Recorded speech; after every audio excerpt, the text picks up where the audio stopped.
जो हमारा उत्तराखंड बीच है, जिस ज्योतिर्मठ के महाराज श्री शंकराचार्य हैं, आचार्य हैं, उस वहाँ के विधानसभा क्षेत्र के जनप्रतिनिधि विधायक लोकप्रिय श्री लखपत सिंह कटोला जी आए। महाराज श्री को उन्होंने प्रणाम किया है, महाराज श्री से वो आशीर्वाद उन्होंने प्राप्त किया है। हम अनुरोध कर रहे हैं श्री कटोला जी को कि वे दो शब्द महाराज जी के चरणों में समर्पित करेंगे। श्री लखपत सिंह कटोला जी। जगत गुरु शंकराचार्य की जय। परम पूज्य परमपाद जगत गुरु शंकराचार्य जी के चरणों में सत नमन करता हूँ। मैं तो केदार की उस पवित्र भूमि से हूँ जहाँ 18 पुराण लिखी गई, श्रीमद् भागवत लिखी गई, महाभारत लिखी गई और माँ गंगा का उद्गम स्थान है। माँ गंगा इस देश के 74% भूभाग को सिंचित करती है और कुंभ से लेकर जितने भी हमारे स्नान होते हैं ये माँ गंगा की वजह से। ऐसे हमारे पुत्र ज्योतिर्मठ के शंकराचार्य जी, हमारे जगत गुरु शंकराचार्य जी के साथ सनातन संस्कृति का जिस तरह की घटना हुई है उससे मेरे पास न शब्द है, न मेरी इतनी वेदना, इतनी पीड़ा लोगों के अंदर कि हमारी संस्कृति पे जो चोट की गई है, जो हम लोग के क्योंकि सनातन संस्कृति में शंकराचार्य जी स्वयं शंकर के अवतार, उनसे ऊपर कोई नहीं है। और जो इस समय में आप लोगों को जरूर कह सकता हूँ इतना, मेरी ये कहना है कि जो इसमें राजनीति कर रहा है वो लोग वैसे ही हैं जैसे भिक्षु अपने जीवन देखने के लिए अपने माँ बाप को, अपनी माँ को खा लेते हैं। ऐसे ही ये लोग राजनीति करके हमारी संस्कृति में सनातन संस्कृति को खत्म करना चाह रहे हैं। मैं जरूर कह सकता हूँ कि हमारी पीड़ा, हमारी वेदनाएं लगातार 24 घंटे ये सफर में हम यहाँ आए हैं, तमाम लोग आए हैं और पूरे देश के अंदर, पूरे सनातन संस्कृति के अंदर ये पीड़ा है।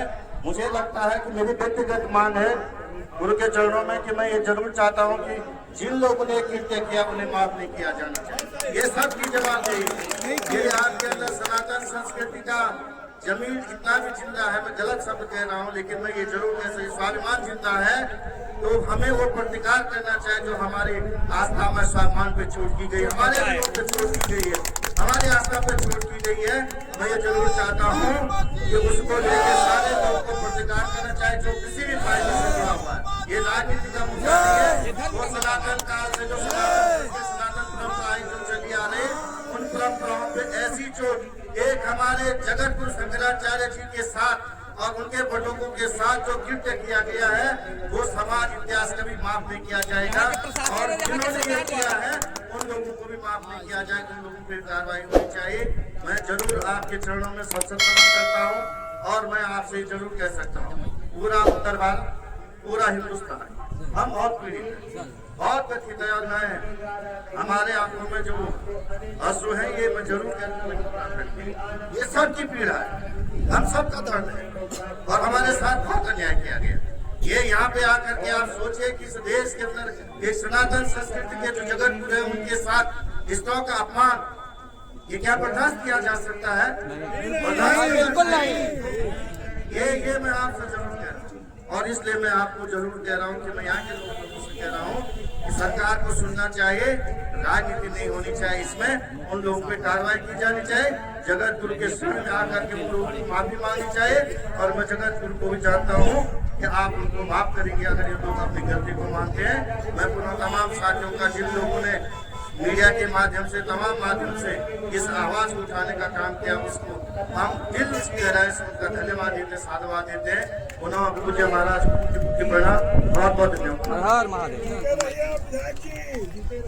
विधानसभा के विधायक हैं, आज आप आए और हमने देखा कि आप स्वामी अमृतेश्वरानंद महाराज का संबोधन कर रहे हैं और काफी ज्यादा भावुक भी दिख रहे हैं। हम क्या कहना चाहेंगे, किस तरीके से देख रहे हैं, जिस तरीके से मौनी अमावस्या के दिन प्रशासन और महाराज के बीच में टकराव हुआ उसको किस तरीके से? हमारे सदा से चली आई अच्छा, मैं क्योंकि नारायण चौक से और हम जो चार ज्योतिर्मठ है उनमें जो चार शंकराचार्य के से ज्योतिर्मठ है वहाँ से मैं आता हूँ और पूज्य शंकराचार्य जी का भी वहीं मठ है और वहीं से सनातन संस्कृति के प्रचार प्रसार के लिए काम किया जाता है। ये जो घटनाएं यहाँ पे की गई ये बहुत पीड़ादायक है और इस देश में जो सनातन संस्कृति में आस्था रखा है सनातन संस्कृति पढ़ाओ शंकराचार्य सर्वोपरि उनके साथ इस तरह की घटना करना बहुत दुर्भाग्यपूर्ण है, बहुत दुखदायी है।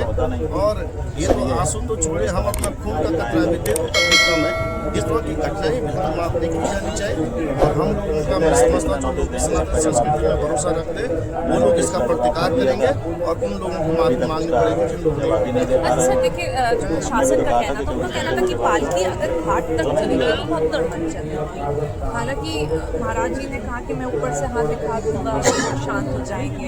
तो भगदड़ मचने की बात जो है प्रशासन ने की, क्योंकि उस वक्त घाट पे लोग प्रशासन स्वयं परम पूज्य शंकराचार्य जी को लेके जा रहे हैं और मैं आपसे पुनः कह रहा हूँ कि पहले से उन्होंने इस तरह से स्नान किया। ये एक पहली बार की घटना नहीं थी, लेकिन जिस तरह से इस समय आप एक शंकराचार्य जी से कैसे पूछ सकते हैं कि आप शंकराचार्य हैं कि नहीं? आप होते कौन है? प्रशासन की कौन बात हो सकती है? आप उनको नोटिस भेजें। सर्वोच्च जो धर्मगुरु हमारे हैं उनसे आप इस तरह की घटना कह रहे हैं। ये जो राजनीतिक रूप से मैं आपसे कह रहा हूँ राजनीति नहीं होनी चाहिए। मैं पुनः कह रहा हूँ कि जैसे बिच्छू अपने माँ को खा लेते अपने जीवित रहने के लिए राजनीतिक रोटियां सेकने के लिए हमारे पूज्य शंकराचार्य से न्याय किया जा रहा है, ये बर्दाश्त नहीं किया जा सकता है। और मैं आपको पुनः कह रहा हूँ कि मठ से आप आते हैं वहाँ पे 18 पुराण लिखे गए, श्रीमद् भागवत लिखे गए, नारायण की भूमि है, केदारखंड की भूमि है, जहाँ के कंकड़ में शंकर है, माँ गंगा का उद्गम स्थान है, माँ गंगा का मायका है। ऐसी पवित्र स्थान से हमारे परम पूज्य शंकराचार्य जी आए हैं, जगत गुरु शंकराचार्य। उन पे इस तरह के आरोप लगाना मुझे लगता है कि कोई भी सनातनी इसको और कोई भी दुनिया का कोई भी व्यक्ति इसको बर्दाश्त नहीं कर सकता है। इसको लेकर प्रशासन को माफी मांगनी चाहिए, सरकार में जिन्होंने कृत्य किया उनको माफी मांगनी चाहिए। मुझे पूरा यकीन है कि परम पूज्य शंकराचार्य जी को माफी। जैसे कि हमने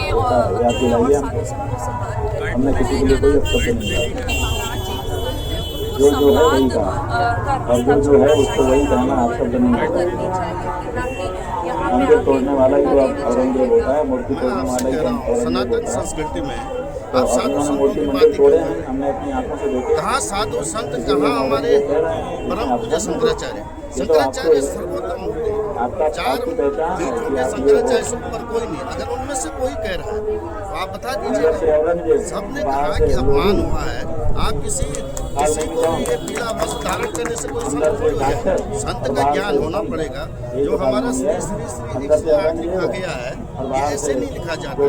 आप विद्वत्ता में से लेकर संस्कृति से लेकर और हमारी जो परंपराएं हैं उन परंपराओं का जो ज्ञाता होते हैं तब जाके बड़े तपस्या के बाद शंकराचार्य। और कोई भी साफ हम कहेंगे तो प्रश्न उठा, ये बर्दाश्त नहीं है। शंकराचार्य जी ने जो कह दिया सर्वोपरि है। उनको एक स्नान कराने में जब 5 मीटर की दूरी थी, मुझे नहीं लगता कि प्रशासन को कोई दिक्कत होनी चाहिए, लेकिन उन्होंने इस सनातन संस्कृति के सर्वोच्च हमारे पूज्य शंकराचार्य जी को अपमान करने की ठानी हुई थी, इस वजह से कितने दिन नाथ संप्रदाय का प्रचार करता है। जब से मुख्यमंत्री बना है कितने दिन नाथ संप्रदाय के लोगों को इसमें शिक्षा दीक्षा प्रदान की, बताओ कुछ नहीं। तो ये जो है यही तो कानूनी है। पूरा राष्ट्र महान और काम कैसे कर रहे हैं, काम कर रहे हैं राजनीति का। पूरा पहाड़ ये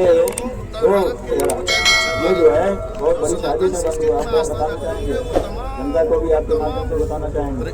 मुसलमानों के यहाँ ये नियम मानव परंपरा है, सब कुछ संसार महसूस कर रहे हैं और उनके अंदर पीड़ा है और ये घटना नहीं की जाने से भविष्य में ये माफी मांग करके उन पर कार्रवाई करके भविष्य में किसी भी शंकराचार्य के साथ कृत्य नहीं किया जाना चाहिए। सरकार विधायक जी, आपको क्या लग रहा है जो समस्या हुआ है इसका समाधान क्या होने वाला है? आपको क्या लग रहा है कि इसका जो सबसे अच्छा समाधान क्या हो सकता है? ये प्रशासन के लोगों को दंड दिया जाना चाहिए जिन्होंने कार्य किया और सामान्य पूज्य शंकराचार्य जी से माफी मांगनी चाहिए और दोबारा आगे घटना न हो। तो आपको क्या लग रहा है कब तक ये माफी मांगने वाले हैं? जाएंगे मुझे लगता है जल्दी आप रुकने वाले हैं या फिर अभी चले जाएंगे? महाराज जी के शिविर में रुकने वाले हैं? बहुत बहुत धन्यवाद।